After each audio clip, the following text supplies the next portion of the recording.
துணை முதலமைச்சர் உதயநிதி ஸ்டாலின் 48வது பிறந்த நாளை ஒட்டி சென்னை ஆழ்வார்பேட்டை இல்லத்தில் முதலமைச்சர் மு க ஸ்டாலினை வாழ்த்து பெற்றார்.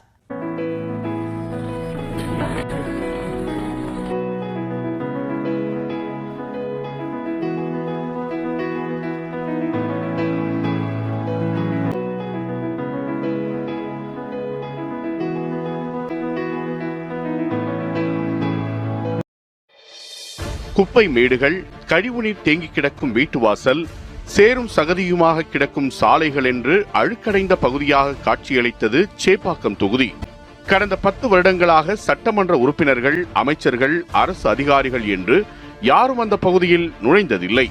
சுகாதாரமற்று கிடக்கும் இந்த இடத்திற்கு விடிவு கிடைக்காதா என அந்த தொகுதி மக்கள் ஏக்கத்தோடு சாலையை பார்த்து கொண்டிருந்த நேரத்தில்தான் 2021 மே 11 அத்தொகுதியின் சட்டமன்ற உறுப்பினராக பொறுப்பேற்றார் உதயநிதி ஸ்டாலின். யாருமே எதிர்பார்த்திருக்காத நேரத்தில் சகதி நிறைந்த சாலையில் இறங்கி நடக்க தொடங்கினார் உதயநிதி. அன்று மக்களோடு மக்களாய் நின்ற உதயநிதியை அங்கிருந்தவர்கள் அனைவரும் ஆச்சரியத்துடன் பார்த்தனர். வெள்ளை சட்டையும் ஜீன்ஸ் பேண்ட்டும் செருப்புமாக ஒரு சாதாரண இளைஞனாக உதயநிதி சந்து பொந்துகளில் நடந்து அம்மக்களின் பிரச்சனைகளை நேரடியாகவே ஆய்வு செய்கிறார் என்றால் யாருக்குத்தான் ஆச்சரியமாக இருக்காது? தன் கண்ணில் பட்ட சுகாதார பிரச்சனைகளை எல்லாம் உடனடியாக சரி செய்ய அதிகாரிகளுக்கு உத்தரவிடுகிறார். ஒவ்வொரு வீடாக சென்று பார்வையிடுகிறார். அந்த பகுதி மக்களே செல்ல முடியாத நிலையில் இருந்த பொது கழிப்பிடத்திற்குள்ளேயும் நுழைந்தவர் அடுத்த சில நிமிட நேரத்திற்குள் அதன் தலையெழுத்தையே மாற்றுகிறார். மருத்துவமனைக்குள் சுத்தமான குடிநீர் வழங்கப்படுகிறதா என ஆய்வு நடத்துகிறார். குடிசை வீடுகளில் வசிப்பவர்களின் நிலை என்ன என்று கேட்டு அறிகிறார். இவை அத்தனையும் அதிகாரம் கைக்கு வந்த ஒரே வாரத்தில் சேப்பாக்கம் தொகுதியையே தலைகீழாக மாற்றியிருந்தது. இப்படி சுற்றுச்சுழன்று புயலாக இயங்கிக் கொண்டிருக்கும் சட்டமன்ற உறுப்பினர் உதயநிதி அவர் கட்சி நிகழ்ச்சிகளில் கலந்து கொள்ள தொடங்கிய போதே விமர்சனங்களும் ஆரம்பமாகிவிட்டன. திமுகவுக்குள் வாரிசு அரசியல் தலையெடுக்கிறது என்பதுதான் அந்த விமர்சனம். திமுக மீது மீண்டும் வாரிசு அரசியல் என்ற விமர்சன புயல் ஆரம்பமானது. 1977 ஆண்டு நவம்பர் 27 பிறந்தார் உதயநிதி ஸ்டாலின். 2002 ஆண்டு கிருத்திகாவை திருமணம் செய்தார் உதயநிதி ஸ்டாலின்.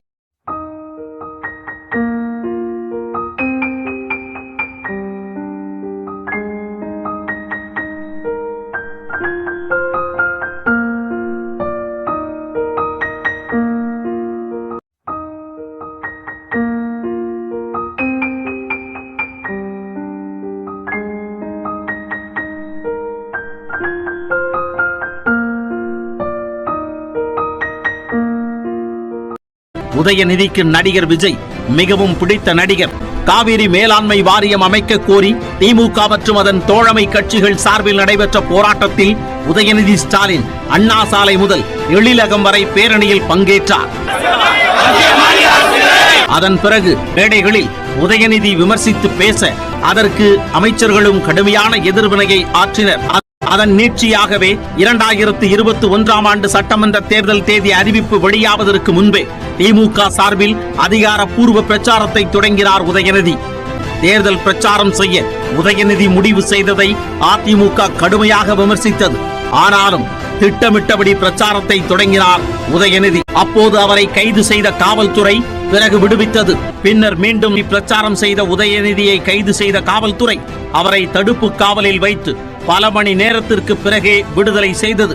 அப்போது தன்னை கைது செய்ய வந்த காவல்துறையிடம் வாக்குவாதத்தில் ஈடுபட்ட உதயநிதி திரண்டிருக்கும் திமுக தொண்டர்களை தாக்கினால் சாலையில் அமர்ந்து போராடுவேன் என்றதோடு காவல்துறையின் வாகனத்தில் ஏற மாட்டேன், நடந்தே வருவேன் என்று சொன்னார். அதிமுக ஆட்சியில் கொடுக்கப்பட்ட அழுத்தம் என்பது உதயநிதிக்கு மட்டுமானதல்ல, ஸ்டாலின் மகன் என்ற காரணத்திலும் தான். இந்த சம்பவத்தின் மூலம் உதயநிதி அரசியல் பிரவேசம் செய்ய அதிமுக அரசுதான் பிள்ளையார் சுழி போட்டது என்று கூறலாம். திமுகவின் தேர்தல் கால நட்சத்திரமாக மாறினார் உதயநிதி. அனைத்து தொகுதிகளிலும் வாக்கு கேட்டு சுற்றுப்பயணம் மேற்கொண்டார்.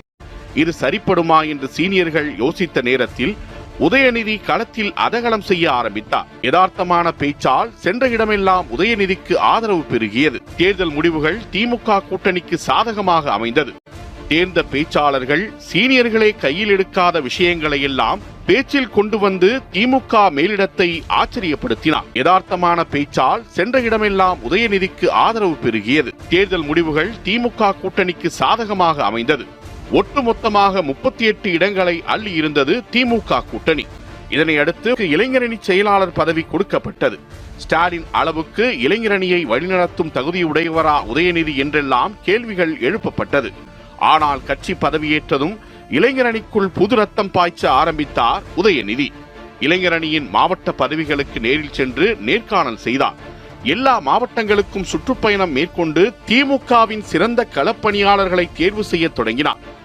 காவிரி மேலாண்மை வாரியம் அமைக்க கோரி நடந்த போராட்டத்தில் கைது, பிரச்சாரம் செய்ததாக கைது, குடியுரிமை சட்டத்தை எதிர்த்து போராட்டம் நடத்திய போது கைது என 1 வருட காலத்தில் பல முறை சிறையை பார்த்திருந்தார் உதயநிதி.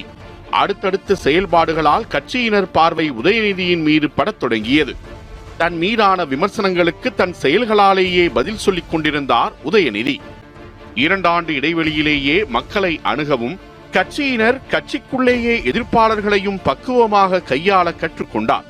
அப்போதே நாடாளுமன்ற தேர்தலில் சுற்றிச் சுழன்று தேர்தல் வெற்றிக்கு உழைத்த உதயநிதிக்கு சட்டப்பேரவை தேர்தலில் போட்டியிட வாய்ப்பளிக்கப்படும், அமைச்சர் பதவி கிடைக்கும் என்றெல்லாம் பேச்சு அடிபட்டது. வாரிசு அரசியல் விமர்சனத்தில் சிக்கி தவிக்கும் திமுகவிற்கு இது போன்ற பேச்சுகள் மேலும் அழுத்தத்தை கொடுத்தன. ஆனால் தன்னை உயர்த்தி பேசுகிறார்களே என்பதற்காக புகழுரையில் பயங்கிடாமல் சட்டப்பேரவை தேர்தல் வெற்றி மட்டுமே கட்சியின் அடுத்த இலக்கு என்பதை உணர்ந்து களப்பணியாற்றினார் உதயநிதி. இந்த நிலையில்தான் தலைமை தேர்தல் ஆணையம் தமிழ்நாடு, புதுச்சேரி உள்ளிட்ட மாநிலங்களுக்கு 2021 சட்டப்பேரவை தேர்தலுக்கான தேதியை அறிவித்தது. திமுகவின் முதலமைச்சர் வேட்பாளராக மு.க.ஸ்டாலினும் அதிமுகவின் முதலமைச்சர் வேட்பாளராக எடப்பாடி பழனிசாமியும் களம் கண்டனர்.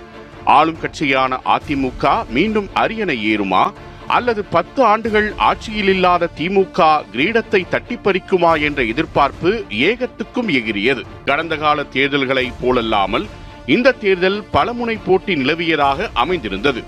கமல்ஹாசன், சீமான், டிடிவி தினகரன் என பலரும் அணி அமைத்து களம் கண்டனர். கட்சி ஆரம்பிப்பதாக சொன்ன ரஜினி அரசியல் கட்சி ஆரம்பிக்காமலேயே அரசியலுக்கு முழுக்கு போட சசிகலாவோ அரசியலில் இருந்தே விலகுவதாக அறிவித்திருந்தார். இப்படி பரபரப்புக்கு பஞ்சமே இல்லாமல் இருந்த 2021 சட்டமன்ற தேர்தலில் திமுக சார்பில் சேப்பாக்கம் திருவல்லிக்கேணி சட்டமன்ற தொகுதியில் போட்டியிட உதயநிதிக்கு வாய்ப்பளித்தது கட்சி மேலிடம். 2018ஆம் ஆண்டுக்கு முன்பெல்லாம் ஸ்டாலினை அப்பா என்றே பேசியிருந்த உதயநிதி 2021 தேர்தல் களத்தில் தந்தையை தலைவர் என அழைக்க தொடங்கினார். திமுக தலைவர் கருணாநிதியின் மகனாகவே இருந்தும் தான் போட்டியிட்ட முதல் தேர்தலில் தோல்வியையே தழுவினார் மு.க.ஸ்டாலின். அதனால் உதயநிதிக்கும் என்ன நடக்கும் என்ற கோணத்தில் பலரும் உதயநிதியின் தேர்தல் பரப்புரைகளை கவனிக்க ஆரம்பித்தனர். ஆனால் ஸ்டாலினை ஒப்பிடுகையில் குறுகிய காலத்திலேயே அரசியல் பலம் பெற்றிருந்தார் உதயநிதி. திமுகவின் உட்கட்சி விஷயங்களில் அறிவார்ந்த யோசனைகளை கூறிய உதயநிதி தேர்தல் களத்தில் புலிக்கு பிறந்தது பூனையாகுமா என்பதை போன்றிருந்தது அவரது பாய்ச்சல். உதயநிதியின் சிறப்பே பரப்புரைகளின் போது மக்களிடம் சகஜமாக பேசுவதுதான். தமிழ்நாடு முழுவதும் திமுகவுக்காக தேர்தல் பரப்புரையை தொடங்கிய முதல் நாளே திருவாரூரில் வைத்து கைது செய்யப்பட்டிருந்தார் உதயநிதி. பின்னர் விடுதலையானதும் மீண்டும் பரப்புரை களம் சூடுபிடித்தது. தேர்தல் நெருங்க பரப்புரையின் வீச்சும் அதிகரித்தது. மு.க.ஸ்டாலினுக்கு இணையாக உதயநிதிக்கும் கூட்டம் கூடியது. மதுரையில் எய்ம்ஸ் மருத்துவமனை அமைப்பதாக உறுதியளித்துவிட்டு எய்ம்ஸ் மருத்துவமனை ஏன் கட்டவில்லை என கேள்வி எழுப்பினார். குறிப்பாக சென்ற இடமெல்லாம் எய்ம்ஸ் என எழுதப்பட்ட ஒற்றை செங்கலை உயர்த்தி காட்டிய போது அதிமுக, பாஜக கட்சிகளின் மீதான நம்பிக்கையை சுக்குநூறாக உடைத்தது போலிருந்தது. அத்தோடு நில்லாமல் மதிப்பிழப்பு செய்யப்பட்ட 1000 ரூபாய் நோட்டுகளை கையோடு எடுத்துச் சென்று பொதுவெளியில் உயர்த்தி காட்டி அதிமுக மற்றும் பாஜகவை பெரும் நெருக்கடிக்கு உள்ளாக்கினார். உதயநிதி களமிறங்கிய சேப்பாக்கம் தொகுதி அதிமுகவின் கூட்டணி கட்சியான பாமகவிற்கு ஒதுக்கப்பட்டிருந்தது. பாமக சார்பில் ஏவிஏ கசாலி போட்டியிட பகுஜன் சமாஜ் கட்சி, நாம் தமிழர், அமமுக போன்ற கட்சிகளும் தொகுதியில் களத்தில் இருந்தன. தமிழகத்தின் பிரதான கட்சியான அதிமுக தன்னை நேரடியாக எதிர்க்கும் அரசியலை உருவாக்கியிருந்தார் உதயநிதி ஸ்டாலின். வாரிசு அரசியல் என்று நினைத்தால் மக்கள் என்னை தோற்கடிக்கட்டும் என்று சேப்பாக்கம் திருவல்லிக்கேணி தொகுதியில் திமுக வேட்பாளராக களமிறங்கிய போதே அதிரடியாக பேட்டியளித்து கவனம் ஈர்த்தார் உதயநிதி. உதயநிதியின் பேச்சாலும் செயலாலும் ஈர்க்கப்பட்ட அத்தொகுதி மக்கள் உதயநிதியை தங்கள் தொகுதியின் செல்லப்பிள்ளையாகவே பார்க்க தொடங்கினர். சட்டப்பேரவை தேர்தல் வாக்கு எண்ணிக்கை மே 2 நடைபெற்றது. தமிழ்நாடு முழுவதும் திமுக கூட்டணி பெருவாரியான இடங்களை கைப்பற்றி வெற்றி கொண்டாட்டத்தில் ஈடுபட்டன. சுமார் 68% வாக்குகளை அள்ளினார் உதயநிதி. தன்னை எதிர்த்து போட்டியிட்ட ஏவிஏ கசாலியை விட சுமார் 67,144 வாக்குகள் வித்தியாசத்தில் பிரம்மாண்ட வெற்றியை பெற்றிருந்தார். அந்த தேர்தலின் முடிவில் சுமார் 70,000 வாக்குகள் வித்தியாசத்தில் வெற்றி பெற்று முதன்முறையாக சட்டமன்றத்திற்குள் நுழைந்தார். திமுக அமைச்சரவையில் உதயநிதிக்கு வாய்ப்பளிக்கப்படுமா என்ற எதிர்பார்ப்பு எழுந்தது. ஆனால் 1984 போட்டியிட்டு 1989, 1996, 2001, 2006 என்று 4 தேர்தல்களில் வென்ற பிறகே மு.க.ஸ்டாலினுக்கு அமைச்சர் பதவி கொடுத்திருந்தார் கருணாநிதி. அதனால் உதயநிதிக்கு உடனடியாக அமைச்சரவையில் வாய்ப்பு கிடைக்காது என்றே சொல்லப்பட்டது. அதுபோலவே அவருக்கு அமைச்சரவையில் வாய்ப்பு தரப்படவில்லை. உதயநிதியை அமைச்சராக்குவதா வேண்டாமா என்பது முதல் எப்போது உதயநிதியை அமைச்சராக்குவது, உதயநிதிக்கு எந்த துறையை ஒதுக்குவது என்பது வரை முதலமைச்சர் மு.க.ஸ்டாலினின் பிரத்யேக அதிகார எல்லைக்கு உட்பட்டவை. உதயநிதி பெயர் மு.க.ஸ்டாலின் தலைமையிலான அமைச்சரவை பட்டியலில் இடம்பெறவே இல்லை. அப்போதுதான் பலரும் ஒன்றை புரிந்து கொண்டனர். உதயநிதி அரசியலில் அனுபவம் பெற வேண்டும் என்பதற்காகவே அமைச்சர் பதவி வழங்காமல் விட்டதாக பேசப்பட்டது. இதன் தொடர்ச்சியாக சட்டப்பேரவையில் தன் முதல் பேச்சை பதிவு செய்தார் உதயநிதி. சட்டமன்ற பேச்சின் தொடக்கத்திலேயே திமுகவின் மூத்த தலைவர்கள், கூட்டணி கட்சியின் தலைவர்கள் என அனைவரையும் குறிப்பிட்டு நன்றி சொன்னது சபை நாகரிகத்தை எடுத்து காட்டியது. நீட் தேர்வு குறித்த வாக்குறுதி என்னவானது என்று சட்டமன்ற உறுப்பினராக உதயநிதி கேள்வி எழுப்ப முதலமைச்சராக மு.க.ஸ்டாலினும் அதற்கு பதிலளித்தார். உண்மையில் ஸ்டாலின் முதல்வர் பதவியை எட்டி பிடிக்கவும் கட்சிக்குள் முக்கிய பதவிகளை வகிக்கவுமே ஸ்டாலினுக்கு அரை நூற்றாண்டு காலமானது. மக்களிடம் குறுகிய காலத்தில் பலத்த வரவேற்பையும் பெற்றுவிட்டார் உதயநிதி. பாய்ச்சல் காட்ட வேண்டிய இடத்தில் பாய்ச்சல் காட்டுகிறார், பொறுமையாக இயங்க வேண்டிய இடத்தில் பொறுமை காக்கிறார் என்று தொகுதி மக்களே வியந்து புகழ்கின்ற அளவுக்கு பார்க்க முடிகிறது.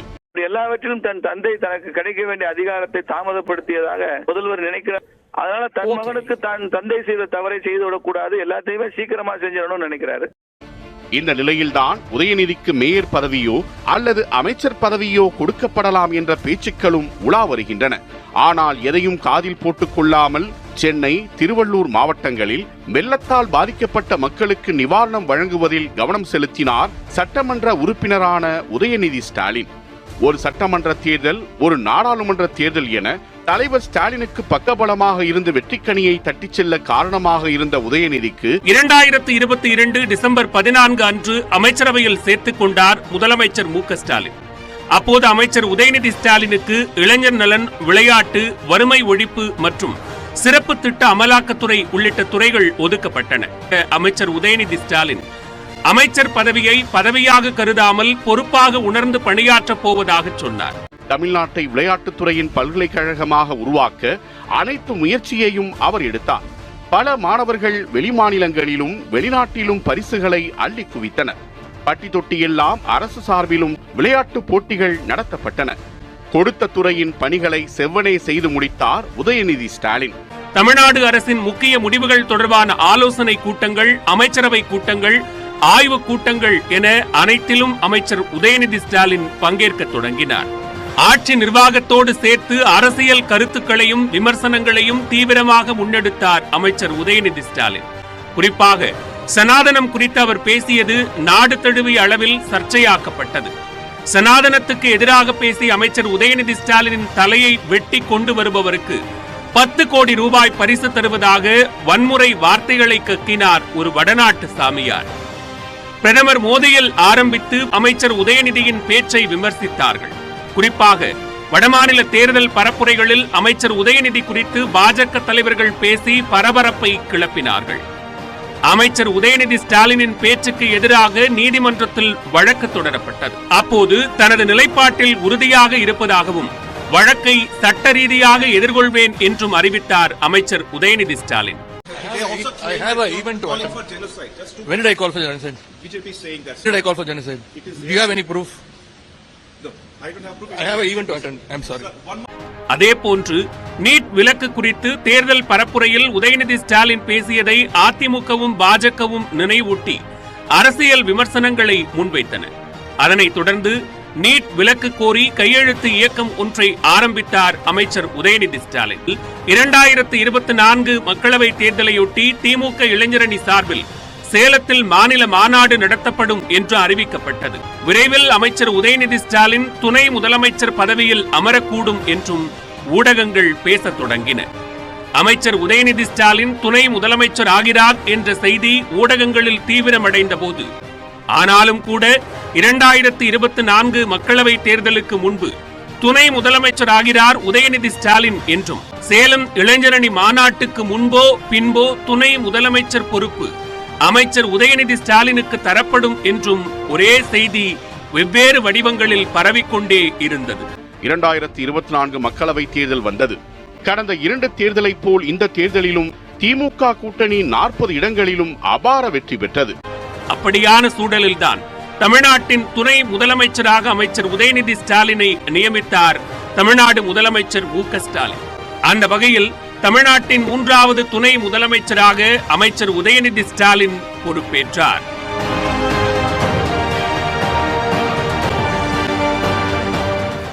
Your message to the people of Tamil Nadu. Congratulations first. Thank you very much. This is more of a responsibility than a post. So I'll definitely try to give my best for the people of Tamil Nadu. And opposition has been saying Yeah, definitely there'll be a criticism only. Not everybody will appreciate you. I will have to prove it only by my work. Thank you. மாண்புமிகு திரு உதயநிதி ஸ்டாலின் அவர்கள். உதயநிதி ஸ்டாலின் எனும் நான்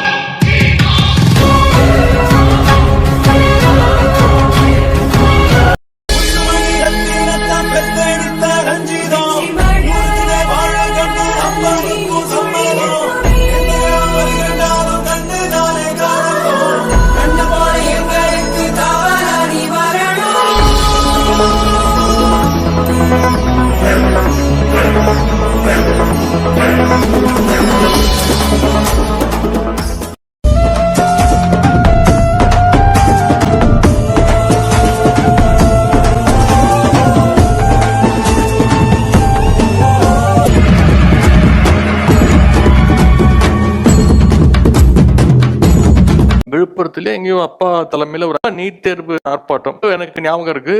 29ஆம் தேதி, ஏன்னா அன்னைக்குதான் என் ஒய்ஃபோட பிறந்த நாள். நாங்க எல்லாம் வெளில போய் சாப்பிட்டுட்டு நைட் ஒரு 12:30 மணிக்கு வீட்டுக்கு போறேன். வேலுச்சேரி வீடு. இப்போ என் வீட்டு வாசல்ல போலீஸ் நிக்கிறாங்க. நான் என்ன எதுக்கு வந்திருக்கீங்கன்னா, இந்த மாதிரி ஸ்டாலின் சார் பார்க்கணும்னு அரெஸ்ட் பண்ண வந்திருக்கோம். நான் இல்லை அப்பா வீட்டில் உள்ள தூங்கிட்டு இருக்காங்க, போயிட்டு காலையில் வாங்க. எனக்கு தெரியாது அப்பா ஊர்ல இல்லை, நான் வீட்டுக்குள்ளே இருக்காங்கன்னு நினச்சிட்டேன். இல்லை இப்போங்க அரெஸ்ட் பண்ண ஆகணும், அரெஸ்ட் பண்ண சொல்லிட்டாங்க. நான் அப்புறம் போய் உள்ளே போய் அம்மாட்ட போய் இந்த மாதிரி போலீஸ் வந்திருக்கு, அப்பாவை அரெஸ்ட் பண்ணணும்னா, அப்பா தான் ஊர்ல இல்லையா? ஐயா அப்பா ஊர்ல இல்லையா? நான் அப்பா உள்ள இருக்காங்கன்னு சொல்லிட்டு வந்துட்டேன். அவனுக்கு நான் சொல்ல நம்பிட்டாங்க போலீஸ். அதனால வீட்டுக்குள்ளே வந்து சர்ச் பண்ணி அவர் ஷூ ரேக்கெல்லாம் திறந்து பார்த்தாங்க. அப்பா அதுல ஒளிஞ்சிட்டு இருக்காங்க. எனக்கு நோ சொல்ல தெரியாது. எனக்கு யாராவது ஏதாவது கேட்டாங்கன்னா முடியாது, நோ அப்படிலாம் சொல்ல ரொம்ப கஷ்டம். அதை சொல்லவே மாட்டேன். பார்க்கலாம் அப்படின்னு சொல்லுவேன். முடிஞ்சா முடிச்சு கொடுத்துருவேன், எஸ்ன்னு சொல்லிடுவேன். சொல்கிறேங்க அப்படின்னு. அது எதாக இருந்தாலும் மேக்ஸிமம் ட்ரை பண்ணுவேன். ஏதாவது உதவினாலும் அதை முடிச்சு கொடுக்கறதுக்கு மேக்ஸிமம் ட்ரை பண்ணுவேன். அது முடிச்சு கொடுக்காத போது கொஞ்சம் கஷ்டமாக இருக்கும். ஒய்ஃப் அடிக்கடி சொல்லுவாங்க, ஏன் முடியலன்னா முடியாதுன்னு சொல்லிட்டு போக வேண்டியது, ஏன் அது எல்லாத்தையுமே எடுத்து போட்டுக்கிற, தலையில் எடுத்து போட்டுக்கிற, உங்களை எடுத்து போட்டுக்கிற, லேர்ன் டு சே நோ அப்படின்னு சொல்லுவாங்க. நிறைய பேர் சொல்லுவாங்களே, அது ஒரு ஆக்சுவலாக நல்ல விஷயம் நோன்னு சொல்றது. மேபி அதை மாற்றிக்கணும்னு நினைக்கிறேன். डीएमके पार्टी एक और एक मुख्यमंत्री का बेटा स्टालिन, उसका बेटा उदयनिधि स्टालिन, वो उदयनिधि स्टालिन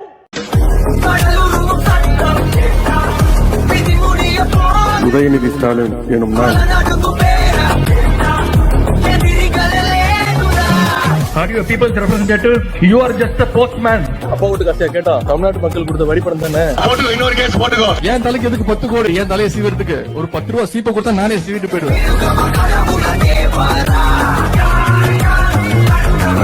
சார், முன்னாள் முதல்வர் எடப்பாடி பழனிசாமி நிவாரண பணிகள் முழுமையாக நடக்கலைங்கிற மாதிரி இப்ப என்ன பண்ணிட்டு இருக்கோம்?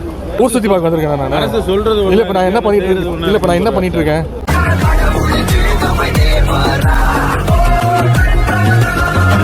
இந்த அப்பா வீடு உன் ஆத்தாவா இந்த பேச்செல்லாம் அரசியல்ல நல்லது இல்லைங்க.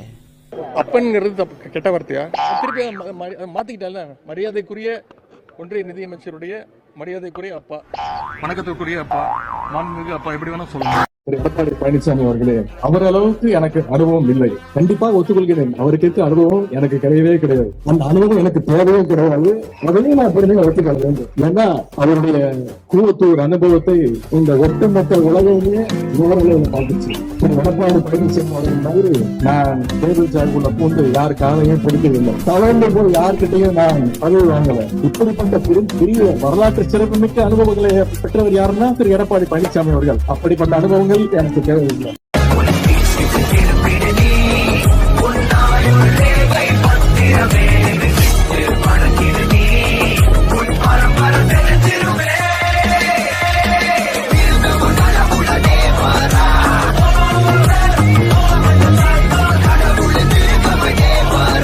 I will definitely stand against it, and I will face any illegal activities. I will never step back from whatever I said. Sir, will you be taken against? Yeah, against me. Yeah, let him. I will face any action. அமைச்சர்கள் முதல்ல மனிதன அமைச்சர் இன்னைக்கு வரும் நாளைக்கு போங்க. சட்டமன்ற உறுப்பினர் இன்னைக்கு வரும் நாளைக்கு போவோம். இளைஞரணி செயலாளர் இன்னைக்கு வரும் நாளைக்கு போவோம். அதை விட முக்கியம் மனுஷனா இருக்கணும். முதல்ல நான் பேசுனது எதுவும் தவறு கிடையாதுங்க. எதா இருந்தாலும் சட்டப்படி சந்திப்போம். நான் சொன்ன வார்த்தையிலிருந்து நான் வந்து மாத்திக்கலாம். மொழியை தான் நான் பேசியிருக்கிறேன். பேசுனது சரிதான். எதா இருந்தாலும் சட்டப்படி சந்திப்போம்.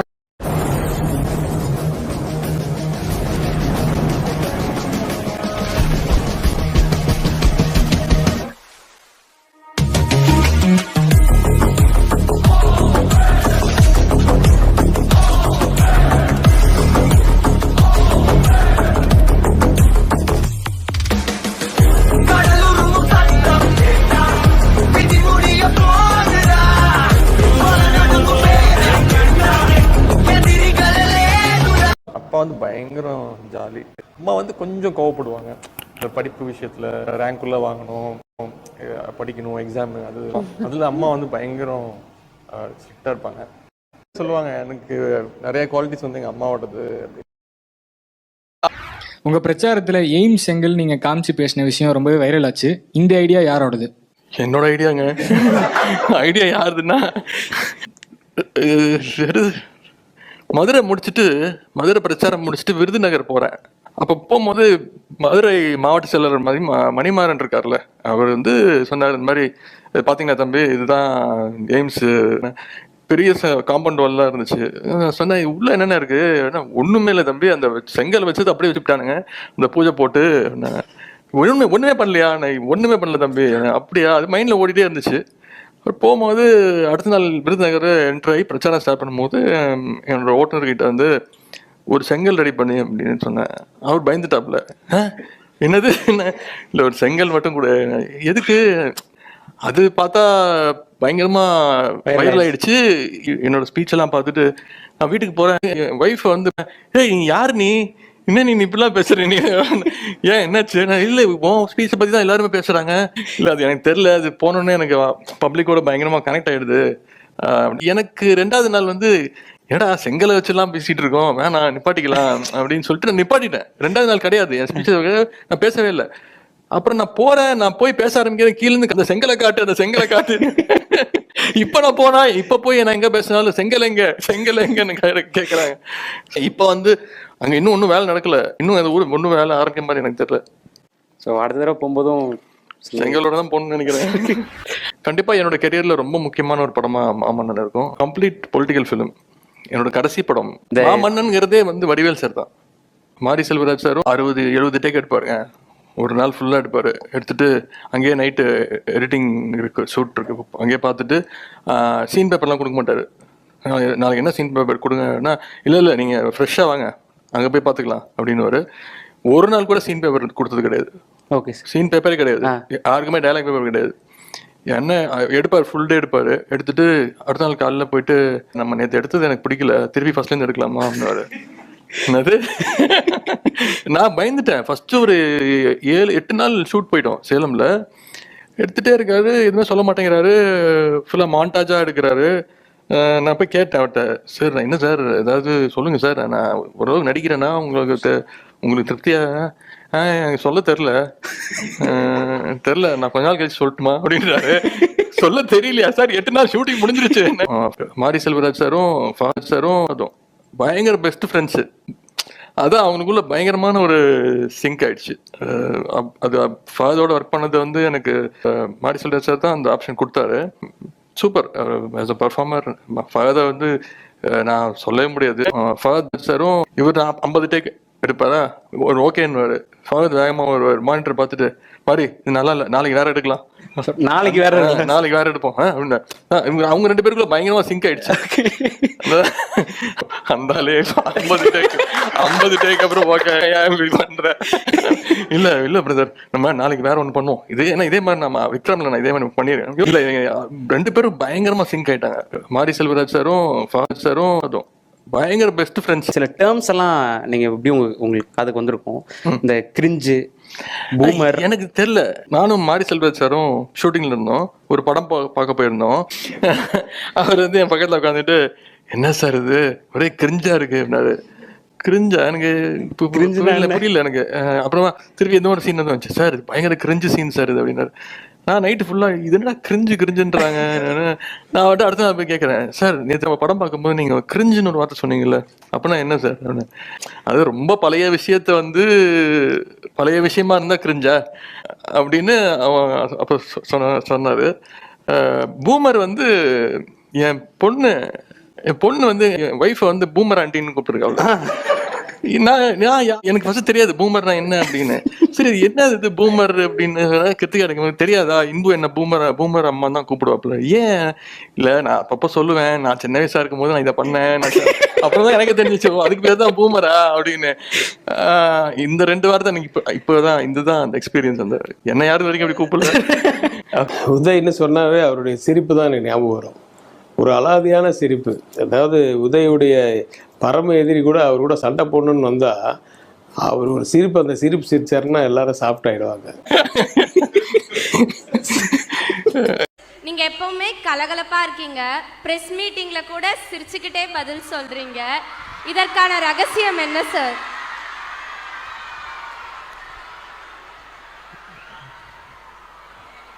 இதுக்கு ஒரு ரகசியம்லாம் எதுவும் இல்லை.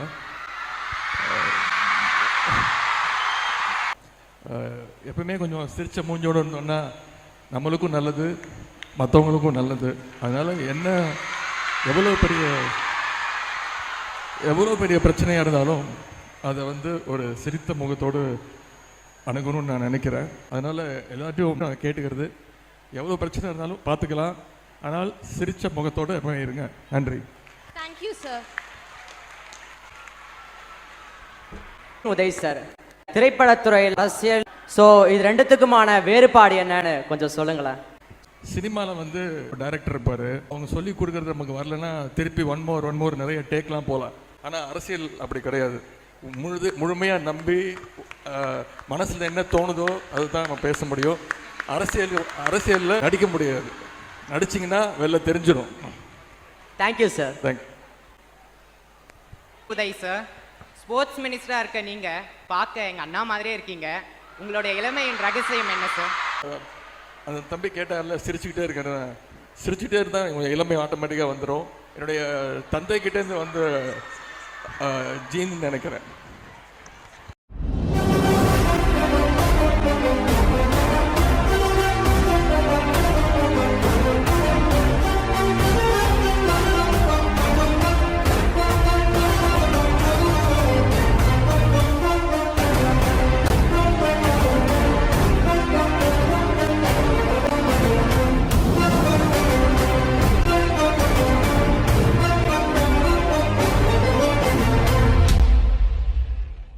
பிரியாணி நல்ல பிரியாணி தான் போதும், 2 சப்பாத்தி அவ்வளோதான். இதனால ஓகே. பெருசாக அந்த தேடி இந்த குசின் அந்த தோசை அது வந்து ஏமாற்றுவாங்க. நான் இன்னைக்கு வெள்ளை சாப்பாடு சொல்லட்டுமா அப்படின்னு கேட்பேன். உதய் வெங்காய தோசை எனக்கு ரொம்ப பிடிக்கும். ஆனால் வெங்காய தோசைன்னா அது பெரிய வேற ஏதோ வெங்காய தோசை இருக்கா, அப்போ எனக்கு வேணாம், அதை கேன்சல் பண்ணி வெங்காய தோசை கொடு. உங்களோட தங்கச்சி பத்தி சொல்லுங்க. தங்கச்சி பயங்கர போல்டு. யாருக்கும் பயப்பட மாட்டா, தாத்தாக்கே பயப்பட மாட்டா. தாத்தா கிட்ட போய் ஏதாச்சும் தப்புன்னா தப்பு அப்படின்னு சொல்லிட்டு வந்துடும். எல்லாருமே எங்க வீட்டுல பயப்படுவாங்க. செந்துனா அதாவது மனசுல தோன்றது ஓப்பனா சொல்லிடுவாங்க. பூச்சி முழுகிற வேலை வச்சுக்க மாட்டா. கட்ரோட், அதாவது கட்ரோட்டா என்ன, மூஞ்சிக்கு நேரா இது தப்புனா தப்பு, ரைட்னா ரைட்னு சொல்லுவாப்புல. எப்பவுமே மருமக வீட்டுக்கு வந்தா மாமியார் கொஞ்சம் கோவப்படுவாங்கன்னு சொல்லுவாங்க. எங்க வீட்டுல அப்படிதான். எங்க அம்மாவும் ரொம்ப படபடப்பாவே இருப்பாங்க. எப்பவுமே எதுக்கு எடுத்தாலும் அதிகமா கோவம் வரும். என் மனைவி கிருத்திகை வந்ததுக்கு அப்புறம் எங்க அம்மா பயங்கர சாந்தமாயிட்டாங்க. அது அப்பா ஒத்துப்பாங்களான்னு தெரியல. அதனால இப்போ ஒரு பதவியேற்பு விழாக்கு எல்லாரும் வேஷ்டி கட்டிட்டு உறுதிமொழி எடுத்தாங்க. ஆனா நீங்க மட்டும் பேண்ட் ஷர்ட்ல போயிருந்தீங்க. அது ஏன்? நீங்க ஏன் அப்போ வேட்டி கட்டல?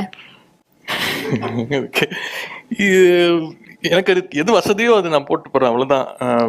ரொம்ப கூட்டத்துலலாம் வேஷ்டிலாம் யார் என்னன்னு உருவி விட்டுருவாங்கன்னு தெரியாது. அதனால பிரச்சாரத்துக்கு போகும்போதும் சரி, அது கட்சி பணிகளாக ரொம்ப கூட்டம் அதிகமாக இருக்கும். நான் சில நேரம் உள்ள நான் போகிறது வெளில வரதுக்குமே என் கையெல்லாம் கீறி விட்டுருக்கேன், நிறையா கீறி விட்டுருக்காங்க. ஸோ அப்படி இருக்கும்போது பேண்ட்டுங்கிறது எனக்கு கொஞ்சம் வசதியாக இருக்குது, அவ்வளோதான். வேற ஒன்றும் ரீசன்லாம் இல்லை. அப்பா இந்த அரசியல் வந்துட்டா என்கிட்ட ரொம்ப ஸ்ட்ரிக்ட், பயங்கர ஸ்ட்ரிக்ட். ஒன்றும் இல்லை, இப்போ மழை பெஞ்சதில்ல, ஒரு 7 மணிக்கெலாம் ஃபோன் பண்ணிட்டாங்க. ஃபோன் பண்ணி ஆக்சுவலாக எல்லா எம்எல்ஏஸ்க்கும் ஃபோன் பண்ணியிருக்காங்க. அந்த லிஸ்ட்டில் நான் வந்துட்டேன். எனக்கு ஃபோன் அடிச்சு, தொகுதிக்கு போனியா? என்னப்பாச்சு, என்ன ஆச்சா? வெளில எவ்வளோ மழை பெஞ்சிட்டு இருக்கு, தொகுதிக்கு போனேன். சரி வரேன்னு சொல்லிட்டு நான் பகுதி செயலாளர் ஃபோன் அடிச்சு, எங்கேயாவது தண்ணி நிற்குதான்? எங்கேயுமே தண்ணி நிற்கலைங்க, எல்லாம் போயிடுச்சு. நாங்கள் அந்த 4-5 மாதம் நிறைய வேலை பார்த்துட்டோம் என் தொகுதியில் எப்போவுமே பெருசாக தண்ணி நிற்காது. போன மழையில் எங்கெல்லாம் நின்றுச்சோ அங்கே ஃபுல்லாக வேலை பார்த்து ஸ்டாம் வாட்டர் ட்ரைனேஜ் போட்டு எல்லாம் கிளியர் பண்ணியாச்சு. என் தொகுதிக்கு அடிச்சு, என் மாவட்ட செயலாளர் பகுதி செயலாளர் நான் வரேன், நீ எங்கண்ணா வருவீங்க, எங்க நிற்பீங்க? தண்ணி நின்னா தானே போய் நிற்க முடியும், மழை பெய்யறத போய் பார்த்துட்டு இருக்க முடியுமா? அப்புறம் ஒரு 1 ஹவர்ல ஃபோன் பண்ணாங்க. ஃபோன் பண்ணி, ஏன் போகல இன்னும் தொகுதிக்கு? அப்பா தொகுதியில் தண்ணியே நிற்கலப்பா. அப்போ வேற ஏதாவது தொகுதிக்கு போக வேண்டியதானே? சரி நான் குளத்தூர் போட்டுமா? குளத்தூருக்கு நான் போறேன். அந்த மாதிரி அவங்க. அப்புறம் ஒரு விஷயத்த சொல்லிட்டா அதை ஃபாலோ பண்ணி அதை முடிக்கிறதுக்குள்ள பயங்கரமா ஃபாலோ பண்ணுவாங்க. அது அவங்ககிட்ட நான் கத்துக்கிறது தான். அது அப்பாவுக்கு வேலை இல்லாம ஒரு 2 நாள் வீட்டில் உட்காந்துட்டா ஒரு மாதிரி ஆயிடுவாங்க, சிக்காயிடுவாங்க. அவங்களுக்கு எப்பவுமே ஓடிட்டே இருக்கணும், உழைச்சிக்கிட்டே இருக்கணும். இப்போ நேற்று என்ன கூப்பிட்டு சொல்லிட்டு இருந்தார், இந்த மாதம் டூர் போகிறேன், அரியலூர், கிருஷ்ணகிரிலாம் போகிறேன், திருப்பி அடுத்த மாதத்துலேருந்து ஜோனல் வைஸ் டூர் போகிறேன், ஃபாலோ பண்ணுறதுக்காக போகிறேன் அப்படின்னு நேற்று கூப்பிட்டு என்கிட்ட அப்டேட் பண்ணிட்டு இருந்தாங்க. நான் கரெக்டாக தொகுதிக்கு போறேனா இல்லையான்னு கரெக்டாக எல்லாம் செக் பண்ணுவாங்க. அவ்வளோ பிஸிலையும் நான் என்ன பண்ணுறேன், எந்த பிரச்சாரத்துக்கு போகாமல் வீட்டில் இருக்கேனா, இல்லை பிரச்சாரத்தில் இருக்கேனா அப்படிங்கிறதுலாம் பயங்கரமாக நோட் பண்ணுவாங்க. பயங்கர ஸ்ட்ரிக்ட் அப்பா அதில். ஸோ ஒரு அப்பாவுக்கு பையனாகவும் சிஎம்க்கு சரியான எம்எல்ஏவாகவும் செயல்படுறதுன்றது பெரிய டாஸ்க் தான். அப்பாவுக்கு பையன் கூட ஈஸியாக இருந்துடலாம். இந்த சிஎம்க்கு கீழே எம்எல்ஏவா இருக்கிறது ரொம்ப ஸ்ட்ரிக்ட் சிஎம். சில இடங்களில் அப்பா அப்படின்றது கேஷுவலாக வருது சார், சில இடங்களில் தலைவர் அப்படின்னு வருது. ஸோ இதை பேலன்ஸ் பண்ணுறதுன்றதே அது எப்படி சார்? அது கேஷுவலாக வந்துருதா இல்லை இடத்துக்கு கேஷுவலாக வந்துடும்? இடத்துக்கு அந்த மாதிரி தான். இப்போ நான் வீட்டில் போய் அப்பாட்ட போய் தலைவரே அப்படி பேசிட்டு இருப்பேன். அது கரெக்ட் சார், சொல்லுங்க தலைவரே அப்படி சொல்ல முடியாது. பட் வெளியில எல்லாரோட இருக்கும்போது எனக்கு அது ஒரு கட்சி, அதோட ஒரு தலைவர், ஒரு சிஎம். நான் அது அடிக்கடி அப்பவே சொல்லுவாங்க. போலிங்க்கு அடுத்த நாள்லேருந்தே நான் ஃபுல் டைம் தொகுதியில தான் இருந்தேன். எப்போ பார்த்தாலும் காலையில் ஒரு 9 மணிக்கெலாம் போயிடுவேன், தொகுதியில தான் எங்கேயா சுற்றிட்டு இருப்பேன், ஏதாவது பண்ணிட்டு இருப்பேன், ஊசி போட்டுக்கிட்டு இருப்பேன். அப்போ ஃபுல்லாக லாக்டவுன்ல வீடு வீடாக போய் ஏதாவது இந்த உதவிகள் பண்ணிட்டு இருப்பேன். என்ன கேட்டாலும் என் தொகுதியில் எல்லாமே கிடைக்கும். அப்படி பண்ணிருந்தேன். நான் ஒரு 2 நாள் 3 நாள் வீட்டுக்கு போகலன்னா ஏதாவது கேட்கறேன்னா, அப்பா கிருத்திகா அடிக்கும் ஃபோன் பண்ணி, வா அவன் என் அப்பா அதை விட்டுரு, நான் ஒரு சிஎம், அவன் ஒரு எம்எல்ஏ, ஒரு 2 நாள் கூட பார்த்துட்டு போகணும்ல, அவா நீங்க கூப்பிட்டா வர போறேன், போய் டிஸ்டர்ப் பண்ணக்கூடாதுங்கிறது தான். அது ரொம்ப எதிர்பார்ப்பாங்க. அதான் பாசம். அது என் மேல எப்பவுமே அது எனக்கு வருத்தப்படக்கூடாது அப்படின்னு ரொம்ப பார்த்து பண்ணுவாங்க. என் தோளை தாண்டி வளர்ந்ததனால் என் தோழன் நீ அல்லவா, என் வேள்வியாவும் வென்றதனால் என் பாதி நீ அல்லவா, சந்தோஷத்தேரில் தாவி ஏறி மனமின்று மிதந்திட என் வானத்தில் ஒரு நட்சத்திரம் புதிதாக பூத்து சிரிக்கின்றதே, எங்கே எங்கே என்று தினந்தோறும் நான் எதிர்பார்த்த முத்துவேல் கருணாநிதி ஸ்டாலின் எனும் நான் அப்படிங்கிற அந்த சொல் வந்து நிறைய பேரை நெகிழ்ச்சி அடைய செய்தது. அந்த தருணம் வந்து உங்களுக்கு எப்படி இருந்தது? ஒரு பையனா பெருமையா இருந்துச்சு. என்னென்னமோ சொன்னாங்க, அவருக்கு கட்டம் சரியில்லை, ஜாதகம் சரியில்லை, அப்படி இப்படிலாம் சொன்னாங்க. அந்த வீடியோவில் இருக்குமே, என்னால் கண்ட்ரோல் பண்ண முடியாமல் இருந்தேன். அது இப்போ பார்க்கும்போது கூட எனக்கு ஒரு மாதிரி இருக்கும். இன்னும் சொல்ல போனால் அந்த ஜெயலலிதாவுக்கு அப்புறம் மக்களால் தேர்ந்தெடுக்கப்பட்ட முதல்வர்னா அப்பா தான் சொல்ல முடியும். மற்றவங்கெல்லாம் மக்களால் தேர்ந்தெடுக்கப்படல, நியமிக்கப்பட்டவர்கள் தான். ஸோ அந்த லெஜெண்டில் அவர் இருக்கார். அதுக்கான உழைப்பு அவர் கொடுத்துருக்காரு. அத்தனை அவரோட உழைப்பு கடைசியாக அந்த உழைப்புக்கான பலன் கிடையாது. அவர் இப்பவும் அதை பொறுப்பாக அப்பா அடிக்கடி சொல்லுவாங்க, உனக்கு கொடுக்கப்பட்டிருக்கிறது பதவி இல்லை, மிகப்பெரிய பொறுப்பு, அந்த பொறுப்பை வந்து நீ பொறுப்பாக வேலை பாரு அப்படின்னு சொன்னா அடிக்கடி சொல்லுவாங்க. அதுதான் அதுக்கான பலனாக தான் நான் அதை பார்க்குறேன். அப்பாவோட நிறைய பிரச்சாரத்துக்கு ஒரு 3 வண்டி 4 வண்டி பின்னாடியே போவேன். சும்மா காரில் போனோன்னா நான் கீழே இறங்கி போயிட்டு அப்பா பேசும்போது கீழே பப்ளிக் கூட போய் நின்றுடுவேன். நின்றுட்டு எதுக்கு அப்பாவோட ஸ்பீச்சில் எந்த பார்ட் அவங்க இது ரசிக்கிறாங்க, அதுக்கு எப்படி எக்ஸ்பிரஸ் பண்ணுறாங்க, எப்படி வரவேற்பு இருக்குது அப்படின்னு பார்ப்பேன். நைட்டு போய் அப்பா கிட்ட போய் சொல்லுவேன், கேட்பாங்க அப்பா. நான் மகேஷ் அந்த ஃபோட்டோஸ்லாம் கூட இருக்குது. இப்போ ரீசெண்டாக தான் எங்களுக்கே கிடச்சிது அந்த ஃபோட்டோஸ்லாம். ஸோ அப்பா கூப்பிட்டு கேட்பாங்க, ஸ்பீச்சில் எந்த பாயிண்ட் நல்லா இருந்துச்சு, எதுக்கு கைதட்டுறாங்க, நான் எதை பேசுனா பிடிக்குது அப்படிங்கிற விஷயங்கள்லாம் நான் போய் சொல்லுவேன். 1008 அப்பா நிற்கும் போது வீடு வீடாக போய் ஓட்டு கேட்டிருக்கேன். அப்போல்லாம் வந்து காலைல 6-7 மணிக்கு ஸ்டார்ட் பண்ணுவோம். ஒரு 4 தெரு, ஒரு மத்தியானம் கேப் விட்டுட்டு திருப்பி சாயங்காலம் ஒரு 5 மணிக்கு ஸ்டார்ட் பண்ணால் ஒரு வீடாக போயிருக்கேன். 1008 பிரச்சாரம் பண்ணியிருக்கேன்.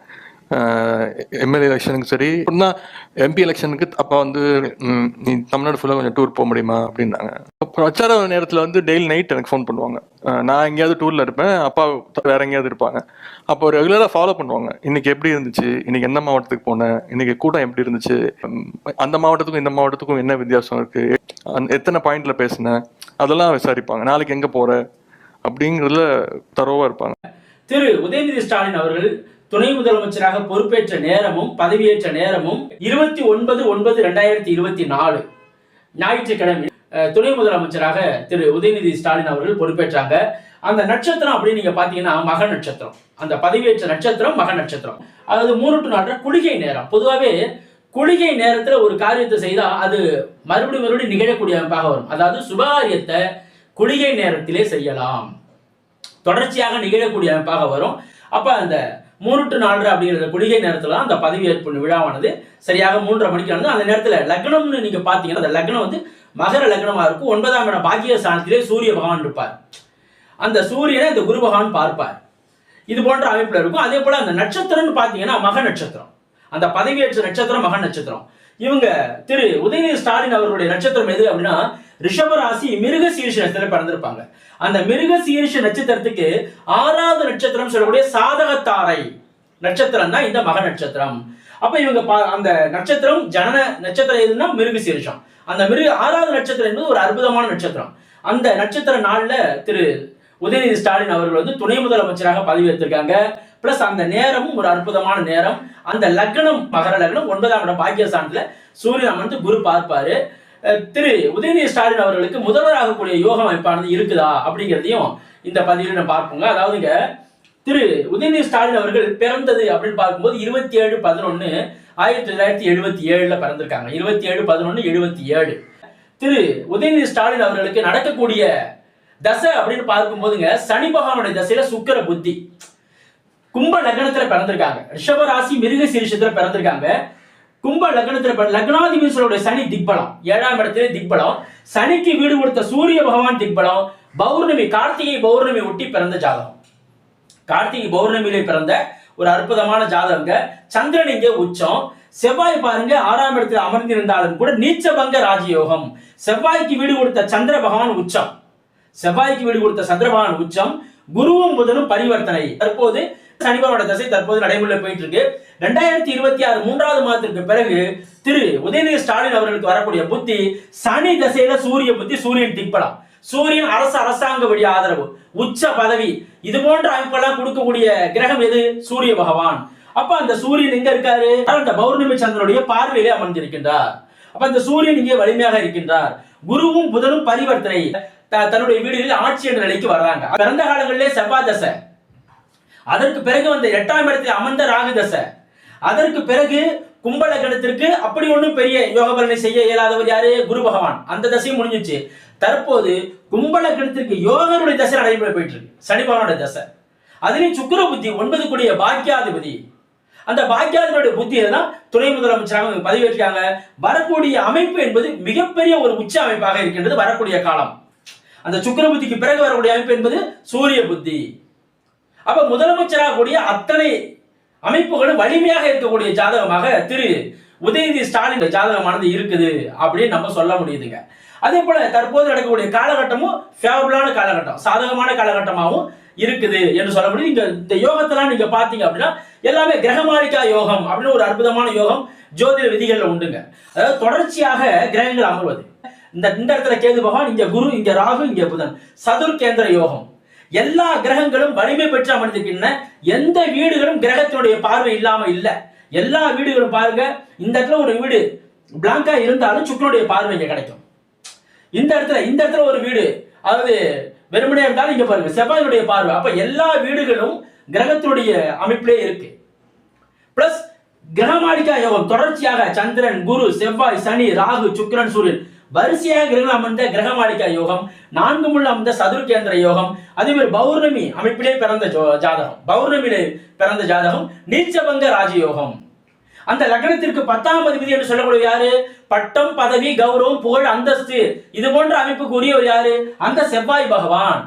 அந்த செவ்வாய் 6ஆம் இடத்திலே அமர்ந்திருந்தாலும் கூட உச்சனுடைய வீட்டிலே அமர்ந்து விட்டார். இதான் நீச்சபங்க ராஜயோகங்கிற அமைப்பு. ஜோதிடத்தில் ஒரு அற்புதமான விதி.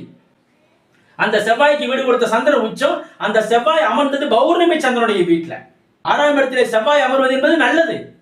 6ஆம் இடம் என்பது எதிரி, வம்பு, வழக்கு, நோய், எதிரி இது போன்ற இடங்களில் ஒரு பாவரம் அமரும் போது இது போன்ற அமைப்பு உண்டு. 6ஆம் இடத்திலே பாவரம் அமரலாம். அந்த 6ஆம் இடத்திலே செவ்வாய் அமர்ந்து நீச்சபங்க ராஜயோகம் என்ற அடிப்படையிலே அமர்ந்திருக்கின்றார்.